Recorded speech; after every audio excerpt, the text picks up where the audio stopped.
যে বাঙালি নিজের বশে এনেছিলেন হিংস্র রয়্যাল বেঙ্গল টাইগারকেও, বাঘকে নিজের শারীরিক শক্তি দিয়ে বশ করতে চেয়েছিলেন তিনি। বেশ কয়েক মাসের অভ্যাসের বহু রক্ত ঘাম ছড়িয়ে সফল হন তিনি। বাঘের সাথে লড়ার সময় শ্যামাকান্ত বাঘের মুখে তার হাতটি ঢুকিয়ে দিতেন। বাঘ তার হাতটিকে কামড়ে ধরলে রক্তের ধারা গড়িয়ে পড়ত, কিন্তু তিনি থাকতেন নিরুত্তাপ। বহুবার তিনি খাঁচার ভেতরে ঢুকে বাঘের সাথে লড়াই করার সময় আক্রান্ত হন, কিন্তু প্রতিবারই তিনি মাথা ঠান্ডা রেখে নিরাপদে বেরিয়ে আসেন। এভাবেই হয়ে ওঠেন কিংবদন্তি। তার নামই হয়ে যায় ব্যাঘ্রবীর শ্যামাকান্ত। কে এই ব্যাঘ্রবীর শ্যামাকান্ত? আসল নাম শ্যামাকান্ত বন্দ্যোপাধ্যায়। জন্ম 1858 সালে অবিভক্ত বাংলার ঢাকা জেলার বিক্রমপুর অঞ্চলের আড়িয়ল গ্রামে।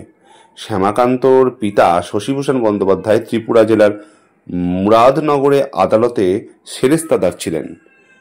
শ্যামাকান্তরা ছিলেন 4 ভাই ও 3 বোন। 4 ভাইয়ের মধ্যে শ্যামাকান্ত ছিল সবচেয়ে বড়। বাঙালি জাতি দুর্বল, ভীরু, কাপুরুষ, আত্মরক্ষায় অক্ষম, এই অপবাদ ঘোচাতে তিনি ছিলেন বদ্ধপরিকর। তার শক্তি এবং সাহস ছিল অপরিসীম। ছোট থেকেই পড়াশোনার থেকে শরীরচর্চার উপর বেশি ঝোঁক ছিল তার। পড়তেন ঢাকা কলেজিয়েট স্কুলে। সেখানে সহপাঠী ছিলেন পরেশনাথ ঘোষ। দুজনে মিলে লক্ষ্মীবাজারের অধর ঘোষের আখড়ায় কুস্তি চর্চা শুরু করেন। খেতেন 2 মণ দুধের মালাই। কুস্তিতেও পারদর্শী ছিলেন শ্যামাকান্ত। হেলায় হারাতেন তখনকার পালোয়ানদের। শ্যামাকান্ত স্বপ্ন দেখতেন সৈনিক হবেন, কিন্তু ব্রিটিশ ভারতের সেনাবাহিনীতে বাঙালির প্রবেশ তখন নিষিদ্ধ। ঠিক করেন কোনো দেশীয় রাজ্যের সেনাবাহিনীতে ঢুকে যুদ্ধবিদ্যা শিখবেন, কিন্তু সেই ইচ্ছা তার পূর্ণ হয়নি। এর কিছুদিন পর বিবাহ বন্ধনে আবদ্ধ হন তিনি। বিবাহের পর শ্যামাকান্ত আগরতলায় বেড়াতে যান। ত্রিপুরার শাসক মহারাজ বীরচন্দ্র মাণিক্য বাহাদুর শ্যামাকান্তের দেহ সৌষ্ঠব ও শরীরচর্চায় পারদর্শিতা দেখে তাকে নিজের পার্শ্বচর নিযুক্ত করলেন। একবার মহারাজের সাথে শিকারে বেরোলেন শ্যামাকান্ত। শিকার করতে গিয়ে বাঘ আক্রমণ করলো তাদের। সেই সময় খালি হাতে বাঘের সাথে লড়ে তাকে ধরাশায়ী করেছিলেন শ্যামাকান্ত। 2 বছর পর ত্রিপুরায় থাকার পর 1876 সালে শ্যামাকান্ত বরিশাল জেলা স্কুলের ব্যায়াম শিক্ষকের চাকরি নিয়ে বরিশালে চলে যান। সেখানেই গঠন করেন সার্কাস দল। কেনেন চিতাবাঘ। সেই চিতাবাঘকে বশ করার জন্য খাঁচার ভেতর ঢুকে তার সাথে রীতিমতো লড়াই শুরু করে দিতেন শ্যামাকান্ত। বাঘের নখ দন্তে বহুবার ক্ষতবিক্ষত হয়েছেন, কিন্তু হাল ছাড়েননি তিনি। 2 মাস পর সেই চিতাবাঘ বশ মানে। এরপর ধীরে ধীরে বাঘ, সিংহের মতো হিংস্র পশু বশ করতে শুরু করেন শ্যামাকান্ত। সারা দেশে শ্যামাকান্তের নাম ছড়িয়ে পড়ে। ভাওয়ালের রাজা তাকে সুন্দরবনের একটি রয়্যাল বেঙ্গল টাইগার দান করেন। সেই বাঘটিকে শ্যামাকান্ত নাম দিয়েছিলেন গোপাল। ট্রেনে করে বাঘটাকে ঢাকায় নিয়ে বন্ধু পরেশনাথ ঘোষের আখড়ায় শিকল দিয়ে বেঁধে রাখেন তিনি। এই বাঘটিকেও বশ করেছিলেন তিনি। বহুবার বাঘ হাত কামড়ে ক্ষতবিক্ষত করে দিয়েছিল। বাঘটি কিন্তু হার মানেননি তবুও শ্যামাকান্ত। পাটনার নবাব শ্যামাকান্তকে বাঘিনীর সাথে কুস্তির লড়ার আহ্বানও জানান।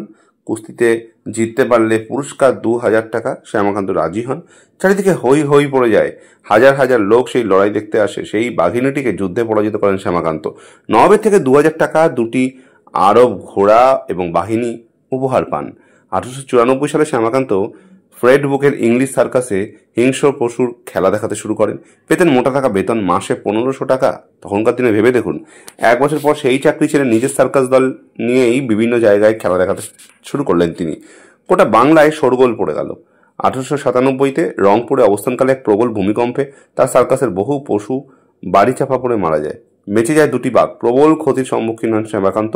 বাঘ দুটিকে নিয়ে শ্যামাকান্ত কলকাতায় চলে আসেন এবং বাঘের সাথে কুস্তি ও অন্যান্য খেলা দেখাতে থাকেন। তার সার্কাসের তাঁবুর বাইরে লেখা থাকত grand show off wild animals. বাঘের মুখের ভেতর মাথা এবং শরীরের অন্যান্য অঙ্গ প্রত্যঙ্গ ঢুকিয়ে খেলা দেখাতেন তিনি। 18 বছর বাঘ সিংহের খেলা দেখিয়েছেন তিনি। সবচেয়ে জনপ্রিয় ছিল রয়্যাল বেঙ্গল টাইগারের সঙ্গে খেলাটা। রয়্যাল বেঙ্গলের খাঁচায় ঢুকতেন শ্যামাকান্ত। প্রবল গর্জন করে ছুটে আসতো রয়্যাল বেঙ্গল। বাঘের মুখে ডান হাত ঢুকিয়ে রয়্যাল বেঙ্গলকে আলিঙ্গন করতেন শ্যামাকান্ত। এই দৃশ্য থেকে দর্শকদের কেউ আতঙ্কিত, কেউ বিস্মিত। বুকের উপর প্রকাণ্ড পাথর রেখেও খেলা দেখাতেন শ্যামাকান্ত। 10 মণ ওজনের পাথর বুকে রাখতেন আর হাতুড়ি দিয়ে সেই পাথর ভাঙা হতো। একবার লাট ভবনে 14 মণ পাথর বুকে নিয়ে খেলা দেখান শ্যামাকান্ত। তার বীরত্বের কাহিনী সেকালের বাংলা এবং ইংরেজি সংবাদপত্রে ফলাও করে ছাপাও হতো। এক কাগজেতে এরকম লেখা হলো: পদে মস্তকেতে উচ্চ উপাধান, অবশিষ্ট দেহ শূন্যতে রয়, ওই যুবা এক হয়েছে শয়ান, হেন অবস্থায় বিশাল প্রস্তর দিয়াছে যুবার বক্ষের উপর, লৌহময় এক ধরিয়া মুদগর, সবলে অপরে আঘাত করে, অদ্ভুত ব্যাপার ভাঙিল প্রস্তর, ব্যথিত না হলো বীরের দেহ, দৈত্য কি দানব হবে এই নর, অসুর বিনা এত পারে কি কেহ। ত্রিপুরার ল্যাংটা বাবা নামক জনৈক প্রবীণ সন্ন্যাসীর সাথে শ্যামাকান্তের পরিচয় ছিল। তার সান্নিধ্যে এসে শ্যামাকান্ত স্ত্রী কন্যাকে ছেড়ে গৃহত্যাগী হলেন। তীর্থস্থানে ঘুরে বেড়াতে থাকেন। হিমালয়ের পাদদেশে পরিভ্রমণকালে তার সাথে এক সাধকের পরিচয় হয়। তিনি শ্যামাকান্তকে তিব্বতী বাবার কাছে পাঠিয়ে দেন। তিব্বতী বাবা শ্যামাকান্তকে সন্ন্যাস ধর্মে দীক্ষা দেন। এরপর শ্যামাকান্তের নাম হয় সোহং স্বামী। সন্ন্যাস গ্রহণের পর তপস্যা শুরু করলেন সোহং স্বামী। এরপর তিব্বতী বাবার নির্দেশে নৈনিতাল থেকে 7 মাইল দূরে হিমালয়ের কোলে ভাওয়ালি নামক স্থানে তিনি একটি আশ্রম প্রতিষ্ঠা করলেন। সেইখানেই সাধনা করতেন তিনি।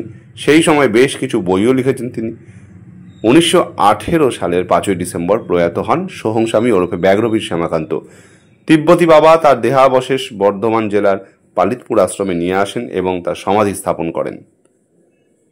আমি এতক্ষণ এই চমৎকার যে প্রতিবেদনটা পড়ছিলাম, একদম অন্যরকমের একটা ইউনিক প্রতিবেদন পড়ছিলাম, সেটা আমি ফেসবুকের এক যে ছিল নেতা এই পেজ থেকে সংগ্রহ করেছি। এই ভিডিও ক্রেডিট সম্পূর্ণ তাদের। আমি ইনাদের জানাই আন্তরিক ধন্যবাদ। নমস্কার।